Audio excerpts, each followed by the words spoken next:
pessoal, tudo bem com vocês? Vamos ao nosso terceiro vídeo sobre desigualdade de raça, gênero e etnia. Hoje eu gostaria de falar com vocês um pouco sobre raça e etnia, tá certo? Será que é importante a gente, nos dias de hoje, discutir sobre o termo raça? Bom, eu posso dizer o seguinte, que compreender o que é raça e o que é etnia está diretamente ligado a combater as desigualdades e a pobreza em nossa sociedade. Tá bom? Em nossa Constituição de 1988, no artigo 5, está dizendo que todos somos iguais, né? Perante a lei, todos somos iguais. O artigo 5 da nossa Constituição. Mas não é isso que a gente realmente vivencia, né? Desde o primeiro vídeo que eu trabalhei com vocês, a desigualdade social, a gente percebe que, por mais que esteja na lei, por mais que seja lei, de fato isso não ocorre com todas as pessoas, né? E recapitulando, né, o nosso primeiro vídeo foi sobre desigualdade social, né, sobre a desigualdade na visão de Marx, de Weber. O segundo vídeo foi sobre desigualdade de gênero e vamos hoje falar sobre raça, né, e etnia. Bom, por que é importante a gente compreender o que de fato é raça e o que de fato é etnia? A gente vive num país racista, certo? Entender de onde começou esse racismo, entender que esse racismo ele é estrutural, isso pode nos fazer refletir sobre essas questões da desigualdade, certo? O termo raça, inicialmente, era ligado à botânica, né, e à biologia, né. A raça era um termo para classificar plantas e animais, certo? A raça, ela não tinha estudo de raça para classificar o ser humano. Depois, no século XIX, é que surgiu, não é? Os homens da ciência começaram a usar uma teoria de Darwin, né? Essa teoria darwiniana, que fala sobre a origem das espécies, em que uma espécie é superior à outra, né? Porque a espécie que é mais forte é aquela que sobrevive na natureza. Então, eles pegaram certas ideias da teoria das espécies e eles queriam aplicar essas teorias para o ser humano também, tá certo? Então, foi depois que as ciências sociais pegaram o termo de raça para classificar as pessoas, tá? Seres humanos.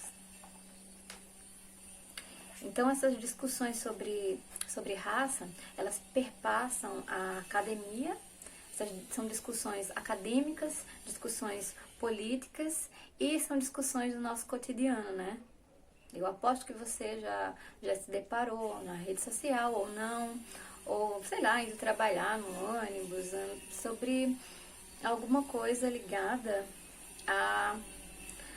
o tema raça, né? Por mais que você na hora não tenha refletido sobre isso, hoje nós vamos refletir, talvez você lembre, talvez seja um gatilho para que você lembre de alguma situação que você ouviu ou que alguém passou, tá certo?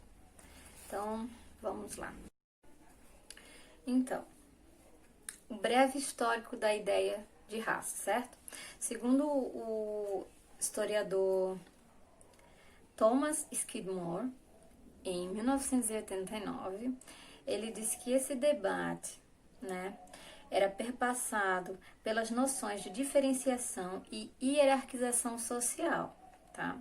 Que encontraram solo firme ao serem ancorados pelos estados nacionais, principalmente no que se diz respeito à Europa e aos Estados Unidos, tá?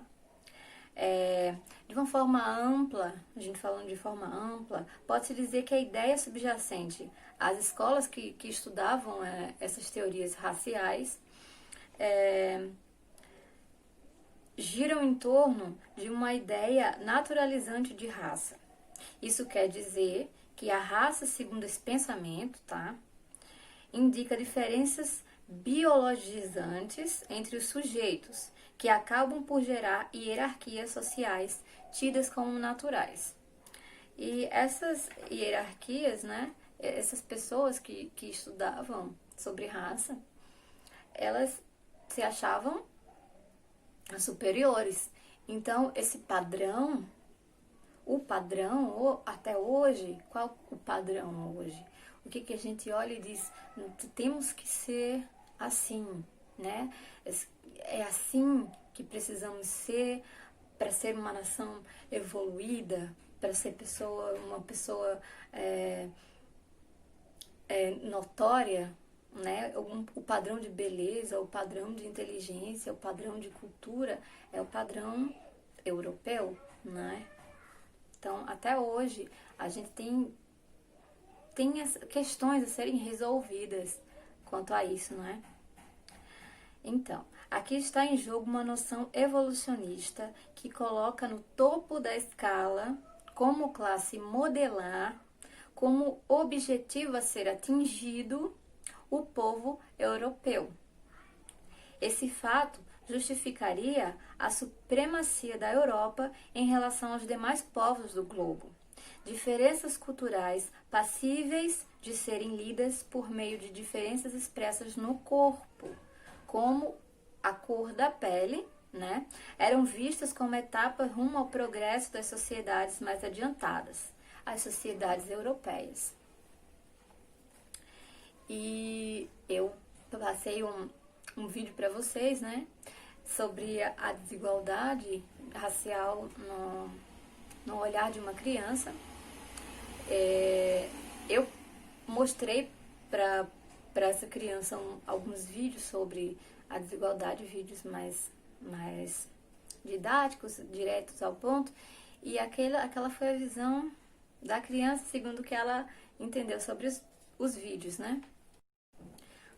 No vídeo, chegavam os portugueses até os guaranis, né? E os portugueses, eles se achavam superiores os povos daquelas tribos, né? Então, eles queriam passar a sua cultura para eles deixarem de ser bárbaros, né? E se tornassem pessoas de classe, pessoas tidas como superiores àquela raça, a supremacia. Então, essa história aqui no Brasil, ela é antiga, é desde sua descoberta até os tempos atuais, certo? Então, aqui no Brasil, visto esses estudos, né, essa ciência, essa ideologia racial que foi passando, eles buscavam na ciência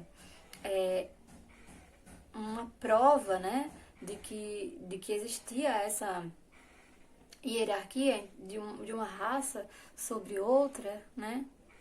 Então, aqui no Brasil a gente teve sim alguns nomes, algumas pessoas que compraram essa ideia e escreveram livros, inclusive um rapaz que eu conheci, o senhor que eu conheci durante minha outra graduação, não concluída, e eu já fui gostando muito de sociologia nessa época, que foi Nina Rodrigues, certo?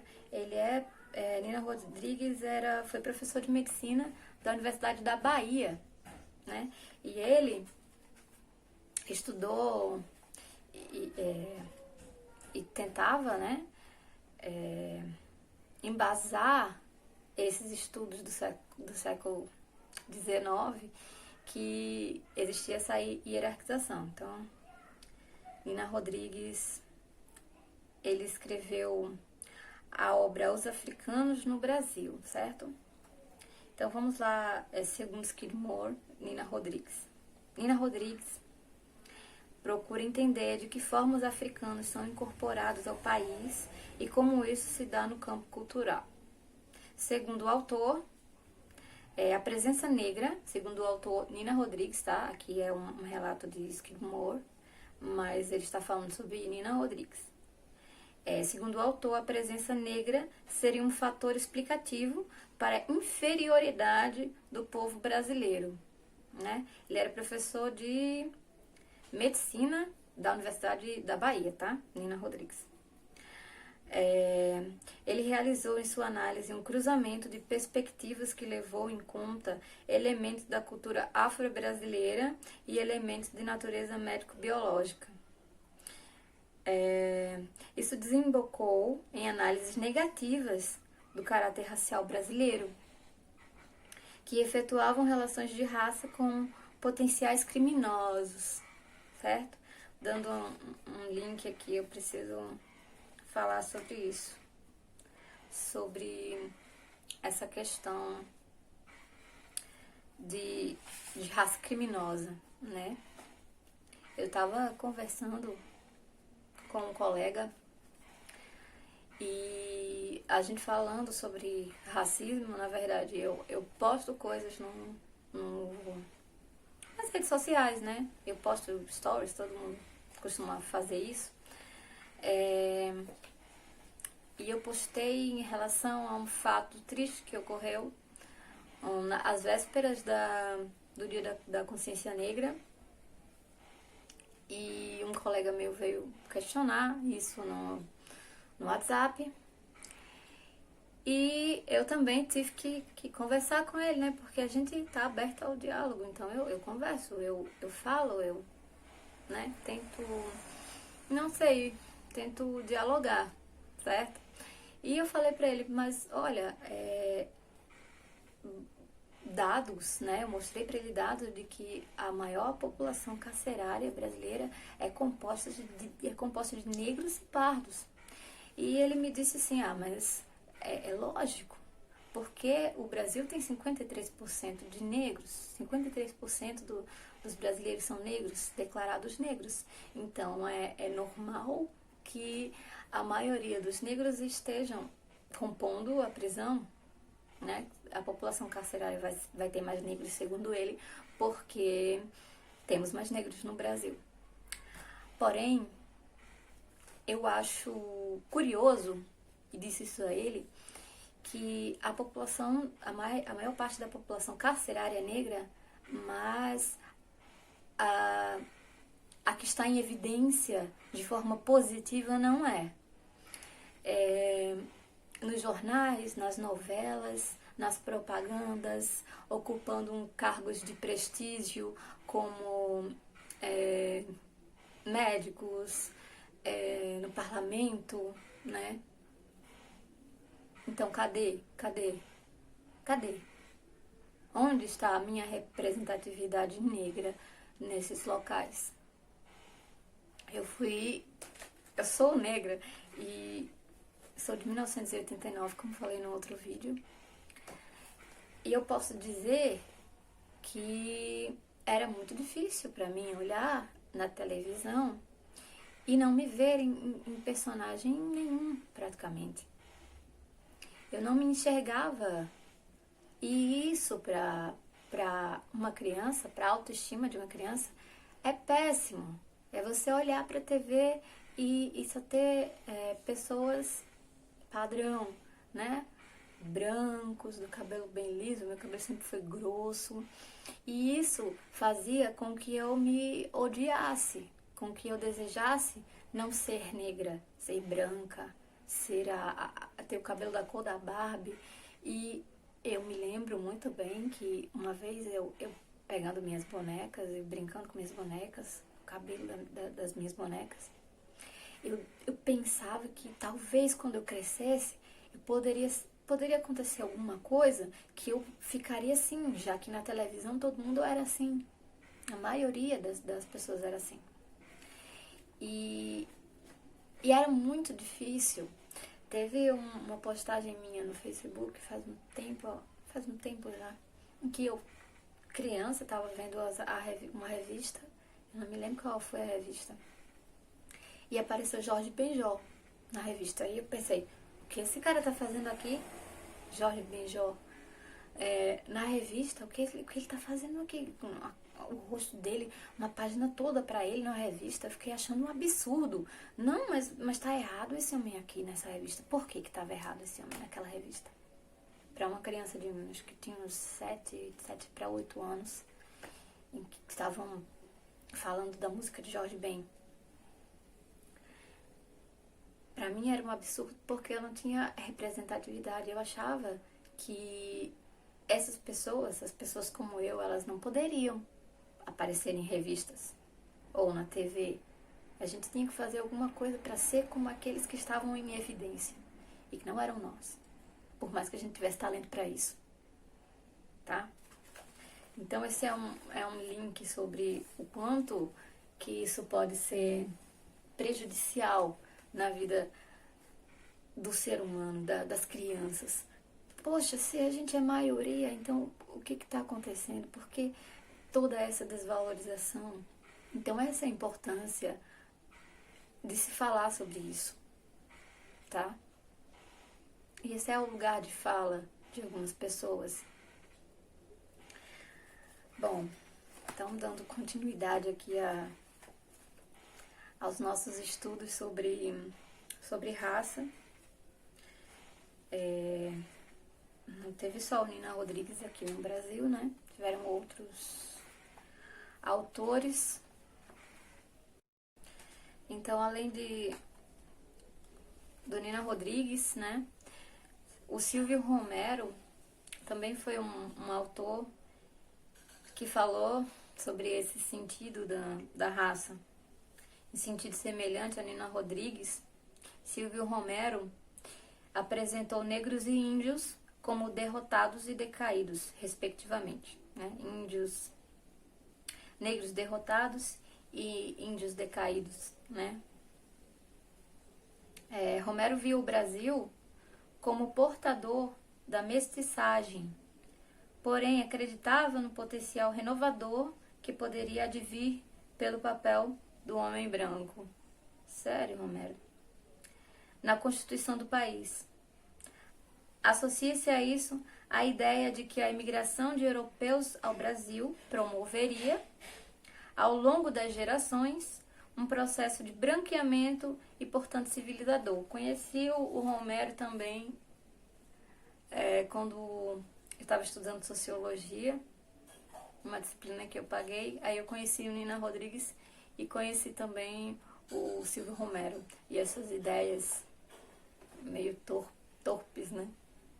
Ele acreditava que com a imigração dos europeus para cá, a partir de um processo de geração, né, ia haver esse branqueamento aqui.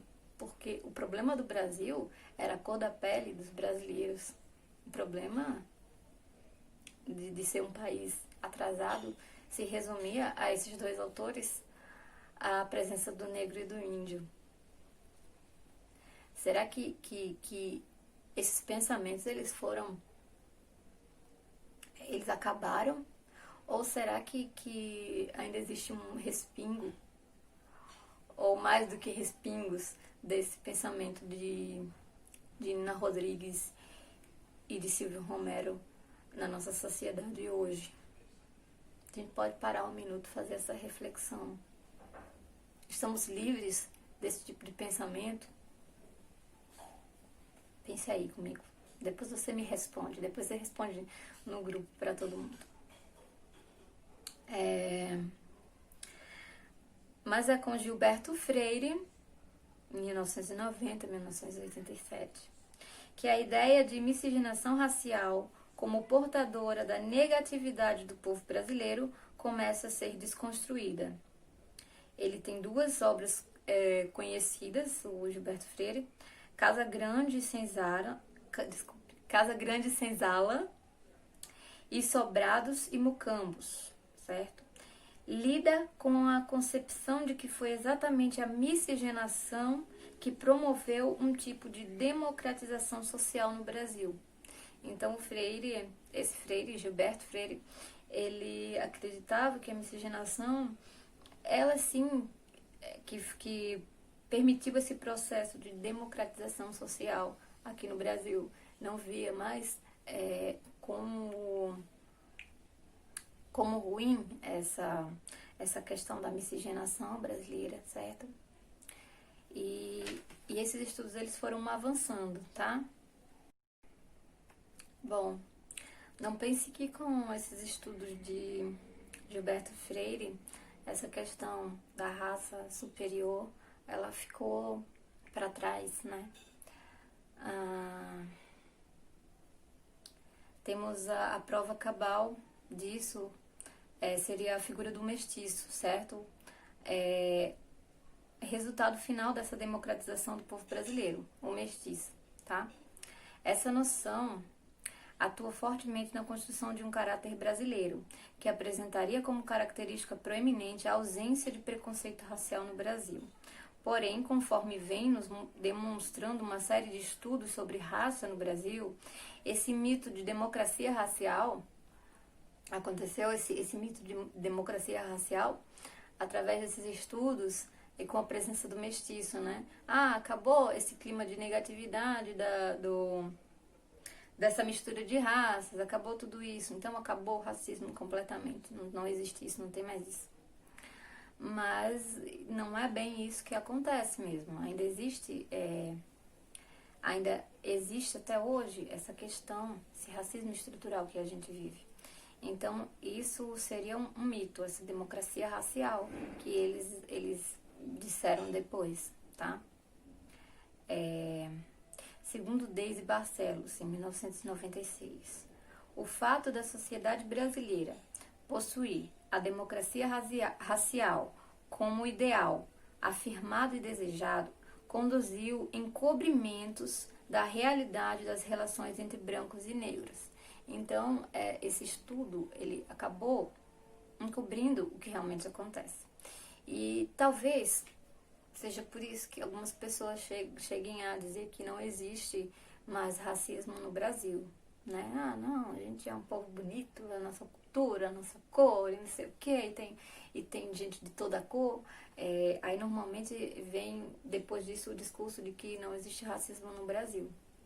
E agora, mais recentemente, a história do racismo reverso, que eu não quero nem entrar em discussão aqui, certo? Não nesse vídeo, não dessa forma. Eu gostaria de deixar isso para o grupo também, se vocês tiverem. Mesmo se vocês acham que esse tipo de racismo não existe, o racismo reverso, então a gente pode conversar, discutir isso no grupo, vai ser muito interessante. Então, ocorreu esse encobrimento, né, da realidade das relações entre brancos e negros. O sentido discriminador e indiretamente segregador que essas relações apresentam, tendeu a ficar encoberto pelo discurso da ideologia dominante, dada a dualidade do padrão que ordena os contatos interraciais. Este discurso, de um lado, afirma a igualdade e investe na negação do racismo. Até hoje a gente tem esse problema, gente. Muito embora existam leis para a proteção dos discriminados. Aí, essa é a questão, dizendo que não existe mais racismo, certo? E de outro lado, mantém profundidade das desigualdades sociais e econômicas, só explicáveis através da discriminação e de preconceito, cuja consequência mais imediata é a segregação social, tá? Então, aqui também diz que em Gilberto Freire temos a possibilidade de releitura de aspectos tidos como negativos por outros autores no que concerne a raça, mas também temos inúmeras leituras a respeito desse autor que nos trazem à tona um tipo de encobertamento das relações de natureza hierárquica existentes entre os sujeitos. Então, Gilberto Freire abriu essas possibilidades. Se de um lado ele viu essa questão de várias... essa questão da democratização social, ele também abriu espaço para que as pessoas da época, enfim, até hoje, abriu essa questão de que o racismo não existe, né? Encobriu essa relação desigual que há entre negros e brancos. Infelizmente, né? Isso aconteceu. E o sentido de um debate racial. Por que devemos debater essas questões? Desde o início estou perguntando sobre a importância de se debater a questão da raça. Eu estou falando sobre o sentido disso. Por quê? Por que falar? E eu acho que acabei respondendo essa pergunta quando eu dei um próprio exemplo de que isso é desigual. Eu posso dizer que isso é desigual desde que eu era criança. Porque vendo outras pessoas depois, conversando, falando e dando espaço para que essas pessoas falem, exponham o que já passaram, a gente pode entender que a questão do racismo ela é muito forte na nossa cultura, né? E que isso destrói vidas, destrói sonhos e não pode se continuar, né? Vamos lá. Se a gente teve ao longo da história a questão da raça de uma forma negativa, né? Com aqueles autores que eu falei para vocês. Depois de Gilberto Freire falou sobre a democratização da raça, e isso foi visto de uma forma positiva, essa questão, essa miscigenação brasileira. E hoje, o termo raça, ele é usado hoje para combater o racismo, certo? Porque o termo para se falar sobre essas relações e culturas humanas diferentes, o termo certo, o termo adequado seria etnia, tá? Não mais raça, mas etnia. Porém, o termo raça, ele é usado em estudos e em ações afirmativas. Que são ações afirmativas? São aquelas ações promovidas para a valorização do negro, do índio, de todas essas etnias, certo? Da diversidade. E essas ações afirmativas, eu posso dar um exemplo de ação afirmativa aqui para vocês, as cotas para negros, certo? É um assunto polêmico, né? Porque tem muita gente que acha que isso reforça o racismo, mas muita gente já entende que isso é necessário pelo tamanho do atraso que os negros sofreram na história, pela falta de oportunidade que se tem por ser negro, por ser pobre, numa sociedade racista, numa sociedade que tem o padrão, tem como padrão o povo europeu, tá? Então, é uma diferença gritante, é uma desigualdade enorme. Então, essas ações de valorização são importantes.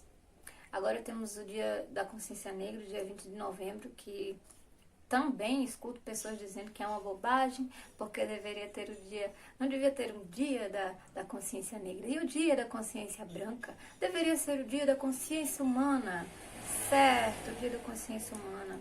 Vamos nos conscientizar, gente, pelo amor de Deus, de que existe uma desigualdade entre negros e brancos, entre índios. É só a gente parar um pouquinho, pesquisar, ou então a gente parar um pouquinho para ouvir o que essas pessoas têm a dizer. Hoje a gente tem possibilidades, né? Tem internet, a gente tem livros, a gente tem estudos que falam sobre essas temáticas, estudos sérios, certo? E a gente pode ir lá buscar. É muito importante trabalhar a empatia. Então, eu vou deixar umas indicações culturais a respeito dessa temática, tá? Indicações culturais para leitura, mas também vou ter o maior prazer do mundo de colocar alguns vídeos para vocês, alguns discursos que me deixaram muito emocionada, e eu espero que consiga também trazer para vocês um momento de reflexão, tá? E isso eu vou deixar no grupo também. Eu espero que vocês gostem e comentem e a gente possa discutir sobre isso mais a fundo. Então, falando um pouco mais sobre como foi esse processo de raça à etnia, como eu falei para vocês, o termo raça ele é usado para o combate ao racismo, mas a gente fala sobre etnia. Quando a gente fala sobre humanos, a gente está falando sobre etnias, tá? Para o sociólogo alemão Max Weber, falando sobre o Weber mais uma vez, o sociólogo alemão Max Weber mostrou que a raça, como determinante de uma aparência exterior, herdada e transmissível pela hereditariedade, não interessa por si mesma ao pesquisador, certo? Ela só adquire importância quando é sentida subjetivamente como uma característica comum e constitui, por essa razão, uma fonte da atividade comunitária. Isso é, de uma ação social que repousa no sentimento dos participantes de pertencer ao mesmo grupo. Então, esse sentimento de pertencimento, ele é a etnia. Quando a gente fala sobre etnia, a gente vai falando sobre essa subjetividade.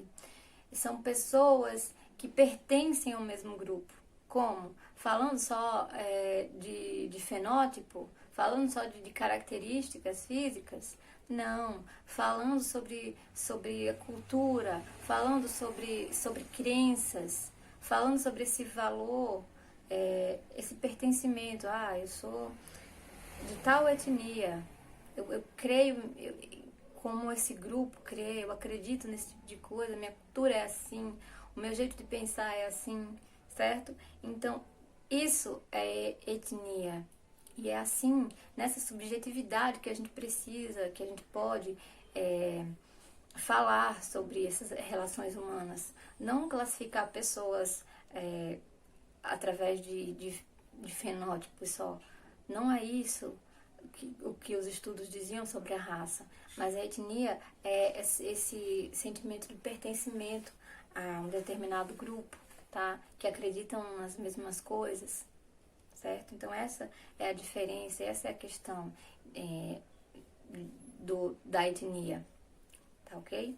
E a valorização desse sentimento de pertencimento, a valorização desses grupos, a valorização dessa diversidade. A gente precisa valorizar a diversidade, saber que uma pessoa ela não precisa pensar como você, e não é isso que vai fazer dela melhor ou pior do que você, né?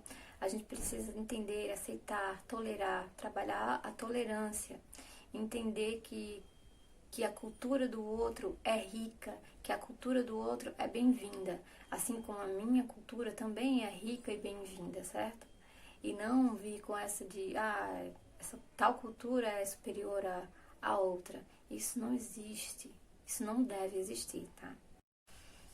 Então, a questão da etnia, ela ultrapassa as fronteiras, né? As fronteiras geográficas. Uma pessoa pode ser da mesma etnia que outra pessoa e morar em locais afastados, diferentes, certo? É aquela questão realmente do pertencimento. E é assim que a gente deve trabalhar e estudar e entender as coisas. Trabalhando, entendendo e valorizando a diversidade entre os povos, entendendo que as etnias diferentes da nossa, elas precisam ser valorizadas e a gente precisa entender tudo isso e discutir, tá? Para que mais pessoas entendam e valorizem e respeitem, tá certo? E tudo mais que a gente pode discutir vai ser feito no grupo, certo? Eu sou muito feliz que vocês tiveram até aqui a paciência de me ouvir e esse tempo disponível para que a gente pudesse comentar, falar, entender mais sobre essas questões tão importantes para a nossa sociedade, tá? Espero a contribuição de vocês, espero o nosso encontro e muito obrigada.